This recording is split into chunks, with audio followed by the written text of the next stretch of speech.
আপনাদের প্রত্যেককে ওয়েলকাম বাংলার খবর অফিসিয়াল ইউটিউব চ্যানেলে। তো আজকে আমি আপনাদেরকে জানাবো কি করে আপনারা ট্রাইব্যুনালে অফলাইনে আবেদন করবেন যাদের নাম আপনাদের এসআইআর এর সাপ্লিমেন্টারি ভোটার লিস্ট আসার পরে আপনার নামটা পুরোপুরি ডিলিট হয়ে গিয়েছে ভোটার লিস্ট থেকে। তো নতুন করে ভোটার লিস্টে নাম তোলার জন্য অবশ্যই আপনাকে কিন্তু ট্রাইব্যুনালে আবেদন করতে হবে। সেটা কি করে করবেন আমি জানাচ্ছি। তার আগে অবশ্যই আপনাদের বলবো, আপনাদের কিন্তু ট্রাইব্যুনালে আবেদন করার জন্য কিছু তো ডকুমেন্টস লাগবে। কী ডকুমেন্টস লাগবে আমি সেটা পরে বলছি। সবার আগে আপনাদের কিন্তু এরকম একটা ফর্ম নিতে হবে। ফর্মটি কোথায় পাবেন? এই ফর্মটি আপনারা গুগল ক্রোম যেখানেই সার্চ করবেন পেয়ে যাবেন। যদি কোনো অসুবিধা হয় আপনাদেরকে নিয়ে আমাদের যে বাংলার খবর অফিসিয়াল ফেসবুক পেজ রয়েছে সেই অফিসিয়াল ফেসবুক পেজটিতে যাবেন। ডেসক্রিপশন বক্সে লিঙ্ক দেওয়া আছে।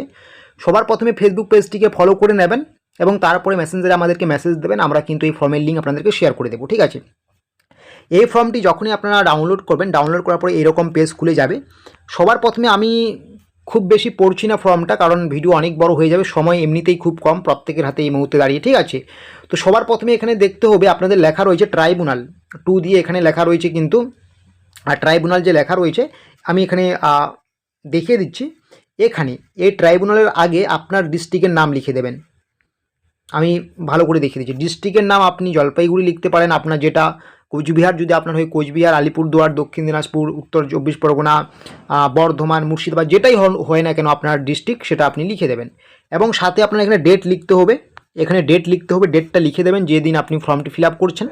ডেটটা লিখে দেওয়ার পর এখানে সাবজেক্ট দেওয়া আছে, দেখতেই পাচ্ছেন অ্যাপিলের আপনারা যে আবার নতুন করে ভোটার লিস্টে ঠাঁই পাওয়ার জন্য অ্যাপিল করছেন, তো অ্যাপিলের কিন্তু সাবজেক্ট লেখা আছে, ঠিক আছে? দেখতেই পাচ্ছেন, এটা আপনাদের পড়তে পারেন আপনার ভিডিওটা স্কিপ করে।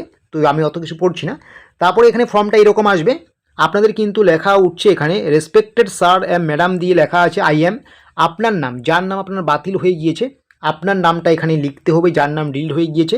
তারপরে আপনার বাবার নাম, মায়ের নাম বা যেটাই হোক না কেন আপনি এখানে লিখবেন, ঠিক আছে? এখানে আপনার নাম, বাবা মায়ের নাম লিখবেন, ঠিক আছে? লিখে আপনি এখানে টিক দেবেন, যেটাই আপনার হবে, ঠিক আছে? লিখে দেবেন। দেওয়ার পরে আপনার ভিলেজ লিখবেন, ঠিক আছে? আপনার পোস্ট অফিস লিখবেন, পুলিশ স্টেশন লিখবেন, ডিস্ট্রিক্ট লিখবেন। লেখার পরে আপনাকে নিচে চলে আসতে হবে।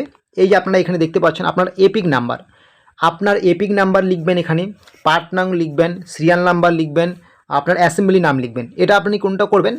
আপনাদের যখন ড্রাফট ভোটার লিস্ট প্রকাশিত হয়েছে, সেখানে আপনাদের যেমন এপিক নাম দেওয়া আছে, তারপর এপিক নাম্বার দেওয়া আছে, পার্ট নাম্বার দেওয়া আছে, সিরিয়াল নাম্বার দেওয়া আছে, অ্যাকাউন্ট নাম্বার দেওয়া আছে, অ্যাসেম্বলি নাম্বার দেওয়া আছে। আপনাদের ড্রাফট ভোটার লিস্ট যেটা বের হয়েছে সেটা আপনি একটু ফলো করবেন। সেটাও যদি খুঁজতে আপনার অসুবিধা হয়, আপনারা কিন্তু এসআইআরের যে হিয়ারিং নোটিশটা ছিল সেটাও আপনারা একটু দেখতে পারেন। তবে আমি বলবো ড্রাফট ভোটার লিস্টটা দেখবেন, সেখানে কিন্তু নির্ভুলভাবে দেওয়া আছে। এটা আপনি দেখে দেখে লিখে দেবেন। লিখে দেওয়ার পরে এখানে আপনারা কোনো কিছুই করার নেই, ঠিক আছে? এখানে কিন্তু আপনাকে একটা সিগনেচার করতে হবে। এই যে এখানে আপনাকে কিন্তু একটা সিগনেচার করতে হবে। সিগনেচারটা আপনারা করে নেবেন, সিগনেচার অফ দ্য অ্যাপ্লিকেন্ট। অবশ্যই আপনারা এখানে সিগনেচার করে নেবেন। সিগনেচার করে নেওয়ার পরে আপনাদের কিন্তু কি ডকুমেন্টস দিতে হবে আর ট্রাইব্যুনালে অফলাইনে আবেদন করার জন্য সেটা আমি দেখিয়ে দিচ্ছি। সবার প্রথমে এই যে প্রথমে কি বলা হয়েছে, 1 নম্বরে যেটা আপনার দিতে হবে, 1 নম্বরে সবার প্রথমে আপনাদের দিতে হবে আবেদন করার অ্যাপিল ফর্ম। মানে এই যে ফর্মটি দিচ্ছেন, এটা আপনারা প্রিন্ট আউট করে যখন ফর্ম ফিল আপ করবেন এই ফর্মটি দেবেন 1 নাম্বার, তাহলে এই ফর্মটি আপনাকে দিতে হচ্ছে। 2 নাম্বার এসআইআরের ফর্ম। এসআইআরের যে হিয়ারিংয়ে যে নোটিশ এসেছে আপনার, সেই এসআইআরের হিয়ারিং নোটিশটা দেবেন। সাথে আপনি সবার প্রথমে যে এসআইআরের যে অ্যাপ্লাই করেছেন, ঠিক আছে, এসআইআরের ফর্মটা যে নিজে বাড়িতে অ্যাপ্লাই করেছেন সেই ফর্মটাও আপনি নিয়ে নেবেন সঙ্গে, ঠিক আছে? এবং বার্থ সার্টিফিকেট যদি আপনার থাকে, সাথে আপনার স্কুল সার্টিফিকেট, অ্যাডমিট কার্ড, মাধ্যমিক সার্টিফিকেট, কোনো বোর্ড সার্টিফিকেট থাকলে সেটাও আপনি নিয়ে নেবেন। এগুলো যদি থাকে অবশ্যই এগুলো আপনাকে নিয়ে যেতে হবে। এবং প্যান কার্ড, আধার কার্ড থাকলে অবশ্যই সেটা নিতে হবে। এবং 2002 সালের লিস্টে যদি আপনার নাম থাকে সেই লিস্টটা আপনাকে নিয়ে যেতে হবে বা লিস্টটি এই ফর্মের সাথে যুক্ত করতে হবে। বা 2002 সালের লিস্টে আপনার নাম না থাকলে আপনার আত্মীয় স্বজন, বাবা মা, পাড়া প্রতিবেশী, যেগুলো আপনাদের সাথে রিলেটিভ আর কি, এরকম কোনো ব্যক্তির নাম থাকলে সেই পৃষ্ঠাটা আপনাকে নিতে হবে, সেই লিস্টটা নিতে হবে যেখানে স্পষ্ট দেখা যাবে যে সেই ব্যক্তির নাম আছে যার সাথে আপনি রিলেটিভ, ঠিক আছে? এসআইআর ফর্ম ফিল আপের সময় আপনি যে রিলেশনশিপটা দিয়েছেন সেভাবে কিন্তু একটু দেখে নেবেন, এটা করবেন। তারপরে 2026 সালের যে ভোটার লিস্ট রয়েছে সেই এমন একটা আপনাদের কিন্তু 2026 সালের লিস্টে যদি আপনাদের কারো নাম থাকে সেই লিস্টটাও কিন্তু আপনাকে দিতে হবে। সেটা আপনার বাবা মা হতে পারে বা আপনার রিলেটিভ হতে পারে। যদি লিস্টে নাম থাকে, কারো যদি নাম না থাকে, যেরকম আপনি দেখবেন যেটা আপনার সব থেকে কাছের সেই ভোটার লিস্টটা কিন্তু আপনি দিয়ে দেবেন, ঠিক আছে।